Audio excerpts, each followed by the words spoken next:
how to find a property deal and how to find the right one for you. That is the question that we're going to be answering here on Property Answers.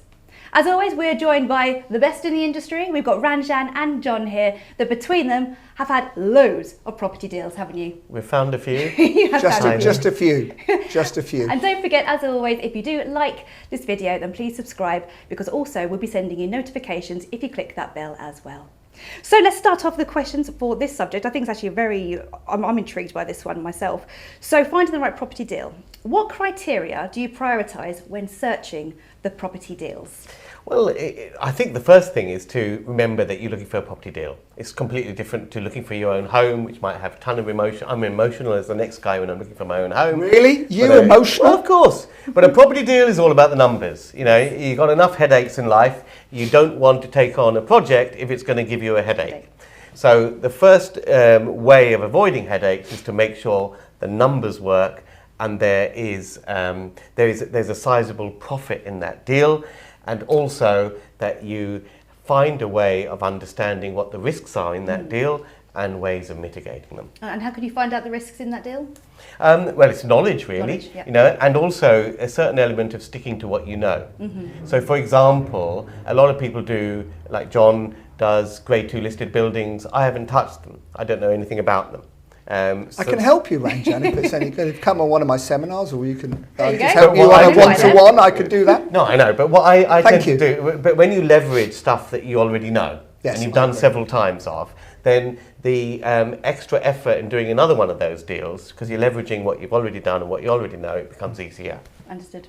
John? Okay, Go on then. let's start from scratch again, shall we? You go for So, it's all about trade prices. Okay, yeah. It's not about retail. What is the point of looking at Rightmove to try and find a deal? That is the retail market. You'll want to find properties in the trade market, the market that Ranjan deals in, the market that I deal in. Auctions could be a good option on that basis. Okay. Okay. You then need to decide what you're good at, what you're interested in, because if you're not interested in it, you won't do a very good job. You then and also work to your strengths. If you like renovating properties and doing some of it yourself, that's great because you'll save a load of money. If it's not for you, and these hands are very Let's have a soft. There you go. Your hands, Oh, we're touching his hands hands, very soft. Lovely. Then don't. Yeah. Then John and I are holding hands. We're holding hands. That's the first for TV, I think. That's for TV. So what I'm saying is, place your strengths and knowledge of the area you're in and everything else, and then decide how long it's going to take you to do. Because if you're making 20% profit, net profit, which would be a good net profit, 20% after all costs, if it takes you 2 years, it's not very good. No. It's only 10% a year. If you can do it within and sell it within 12 months, then 20% is good. Yep. So that's what it's all about. That's Yeah. what it's all about. Now, of course, you've got to buy at trade price, but Rightmove is also a good source of. I those don't sort think of it deals. is. I don't think Well, let it me is. tell you why. It's how you look. Because, for example, everyone at first wants to get the full market value for their property.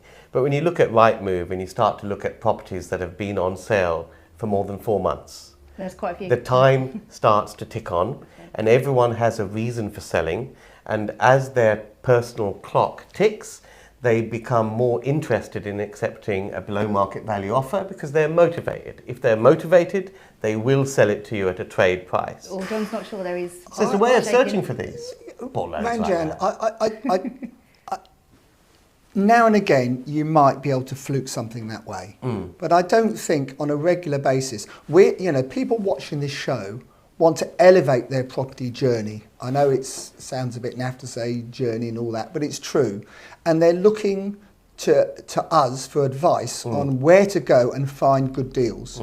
And I honestly don't believe Rightmove, on the whole, and there's exceptions to every rule, of course there is, I don't think Rightmove and sites like that are the best way, because they are on the whole the retail market. They are, but they are everywhere. You know, a lot of properties at auction go for So you pretty go much to retail money. Tesco's and think yourself you're going to get a deal.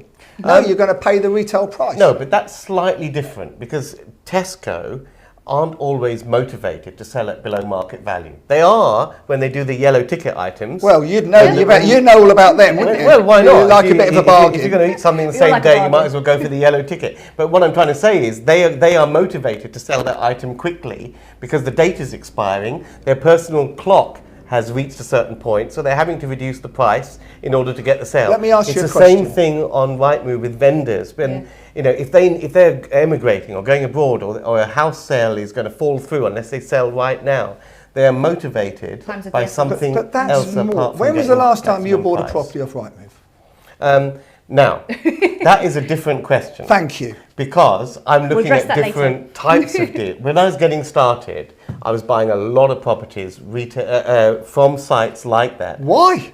Why? Because you are buying them 35% below market value. You are not buying them at that. You are. you're Because not. if you are looking at big old properties, like these were properties that I was converting into HMOs. Now I buy larger buildings which are converting to multiple flats. I will concede. I tell you what I'll Go do. on. I will concede the fact that if the market is absolutely desperate, absolutely desperate, which it is every 15 years probably, then potentially you might nick the odd deal off Rightmove. But you and I both know it's all about personal contacts. It's who you know, who you get to know, these property groups and these property shows that we go and talk at in the evenings sometimes, where you don't do too much of that, but I travel around the country doing them. You do them within the M25, don't you? All over the Those place. sorts of shows, those sorts of events are very good because you're networking with No, like-minded of course, people. I'm not discounting that. I'm just saying Rightmove and Zoopla are part of the mix. I mean, let me know in the comments. I mean, comment if you found deals. Is on John Rightmove. right or is Ranjan right? I think we know what's going to. I think we know There you what go. they're going to I was going say. to say yes, viewers. If you just It's- put John or Ranjan on this one, and we'll find out. We'll know what you mean. Let's by have a that. vote. Come on, let's have a It's vote. really all of the above. You've got to look for property deals everywhere. You have, yeah. And the key thing is to make sure you're not paying retail money Yes, for but those personal properties. relationships are the that it's the all about key. contacts when you Understood. think about it. Yep. It's all about That contacts. leads me on to the next question. How do you assess the potential of a property? How do you assess the potential? Well, I assess the potential of the property in terms of what I can bring to the party to uplift its value. Because when I want to buy the property at a trade price, yes, and that's Thank based you. on what the value of the property is currently. And then I'm looking to what I can bring to the party to add significant value to it. Because I don't like investing in property where I'm just waiting for capital appreciation and what the market will do every year and all of that. What I want to do is bring my skills in to buy well in the first place and add value as close to day one as possible. So that's what I'm looking for in a deal. Stuff where I can build either capital value or rental value to that asset within 12 months of buying it. Right. 3 golden rules when you're buying a property, and I have to remind myself of this when I buy. And Ranjan does it naturally, probably, but I'm happy to remind you of the 3. And these are my I'll take 3 notes. I'll take golden notes. rules. 1, Right. you should be able to buy, having bought it, you should be able to sell it immediately at a profit. Yes. Because you should be buying it under value. Okay. Secondly, you should be able to buy it, refurbish it, and sell it, and make a decent profit. Thirdly, you should be able to buy it, refurbish it, let it, refinance it, and up till quite recently, get all your cash back. Now, I don't think that's realistic because of the interest rates, but certainly get 3/4 of your cash back out of it on a refinance. Get your dealing money back again and deal again and again and again and again. No messing around. Get out there, everyone, and start dealing. There you go. There's your 3 pointers, the golden pointers. I'd add a Golden fourth rules. point. Oh, I'd add a Oh, fourth you'd have point. one, wouldn't you? Well, Of why course. not? Why you would not? never. You'd have to do one better than me every time, don't you? Just No, do the plus one. it's about when you refinance at the end and you leave money in the deal, Yeah. which you do have to do. Yes. But what you need to look at is what return are you making on that cash that you got tied up in that deal. And if it's a good 20% or so, which it often is, then it's not bad. I will concede that isn't a bad point. Well, there we go. Let's move on swiftly while you're both agreeing here. How important is location to you when choosing an investment property? Goodness me. Right, 2 things. You've got to decide, I think, whether you want capital gain over the years or you want a better rental return. Okay. Up north, you tend to get a better rental return but less growth, depending where you are. And everyone will ring in or they'll email in and say, John, I bought in God knows where and I've got both. If you can get both, it's brilliant. But it's hard to get good rental return and good capital growth. Down south, capital growth is better, the rental return is lower. But to get both, it's like finding the perfect husband.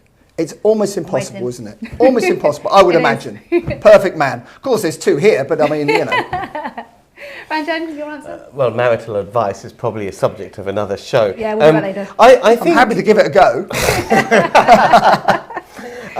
no, I think that's broadly true for when you're looking at single family lets. The thing is, I haven't done up north and low value areas. I do find safety in areas where the capital values are stronger. Now, the problem with those areas is the rental returns are slightly less. Yes. So you've always got to do something to optimize that cash flow. And that is usually intensifying that cash flow. Yes. So that can be through things like doing HMOs, houses of multiple occupation, or flat conversions, or taking commercial buildings, converting them into multiple flats. Have you ever done that, those PD things? Done a few of those. Have you? Done a few of I thought I heard you had done one or two. But when you suddenly have a building where you've got 4 or 5 rental units in one building, in a higher value area, that changes the rental yield equation quite favourably and makes it more like those Goldilocks type properties where you get a good rental yield and good capital appreciation. They are the perfect deals. Yeah. They're hard to find. I mean, you know, in my career, 43 years, goodness me, bought and sold nearly 4,500 properties. You do get the odd deal that just is perfect and just works and so on. But more often than not, you're buying a problem, but you've got to make sure it's a problem you can solve. Yes. That is really the key, isn't it? But John, it's Because the problem is where you make your money. Right. Solving the problem is where you make your money. it's hard to find, I agree, but it's much easier to make. So what we do is buy the units where we can make the unit into something which adds a little bit of capital value and generates that good rental yield. But you're right, it's very hard to buy because obviously when you've generated the rental yield, you've upped the value. Well, can I say the other reason it's hard to buy is because you've done a brilliant job of teaching everyone how to bloody do it. Am I allowed to swear? On today's show, yes. You've done a brilliant job, and you've helped and educated thousands of people, but they're now all competition for me. So thanks a lot. Well, I think my counter to that is that I think with permitted development and converting commercial buildings to residential use, the vanilla stuff is pretty much known to people. In the same way that... It is now, thanks to you. Well, in the residential market, if you watch Homes Under the Hammer, for example, everyone knows what you can do with a 3-bedroom semi or a terraced house or whatever. They don't always get it right, though, do they? No, they don't. But I think with vanilla PD, there's a lot more understanding out there what can be done. But what I find is that there's plenty of profit in understanding the nuances. Right. The stuff that isn't quite vanilla, that isn't quite obvious. Yes. And that's where you make your margins. No, I would agree with that. That's where you have your competitive advantage. And final question for this show today. What do you think is best, flats or houses? Goodness me. Shall I go? Go. Yes. So For the right property most deal. of my career, I've converted or bought tower blocks or finished tower blocks of flats. Most of my career has been flats, because I want to take a building, I want to split it up into make smaller units, because smaller units, pro rata per square foot, you get more for than one big unit. So it's pretty simple. Property is a very simple business. It's only complicated by certain educators who don't know very much and who peddle their wares to make it sound difficult, to make so they can charge more money to educate people. And property is a very simple business. It really is a simple business. It's not complicated, but you do need to get it right. So I like splitting buildings up. So I like building, if I can buy 4 flats, I can sell 2 off, get most of my money back, or 3/4 of my money back perhaps, and retain the other 2. That's the perfect deal, I think, because you're not paying too much tax by doing that, and you're moving on, you're building up assets, but you're getting your money back to go again. It's very important you don't get stuck in a deal. And if you've got it wrong, and we've all got things wrong, all of us. But if you get a deal wrong, get out of it as easy, as quickly as you can, get as much cash back you can on that deal and go again. Because while you're sitting there feeling sorry for yourself, burying your head in the sand, you're not doing any more deals. You've got to keep going. You've got to always have that some cash, some walkabout money, some dealing money to go again, and again. Otherwise you just get stagnant and you do nothing for 5 years. Yes, Ranjan? From a Flats or rental, houses? Yeah. from a rental perspective, flats, Okay. but only a certain type of flat. Because what you really have to think about is control. The thing with houses, you buy freehold and you have full control over the thing, but you don't make the same rental yield. With a flat, your net yield is going to be very low if it's leasehold and you're paying service charges, ground rent, and all of that. So where you make the rental yields is by having control over a block of flats. But it's not just rental. You can sell things, Ranjan. We can sell things now and then. You can sell but I things. did You answer- don't have to keep everything. I did answer this question from a rental perspective, Sorry, because it I could go on apologise. forever on all the different angles. Yeah. Yes. But if you're looking at flats or houses, I mean, when I started my career, I was very wary of this, short lease flats and the ticking time bomb of owning leasehold. So the only flats I bought were share freehold.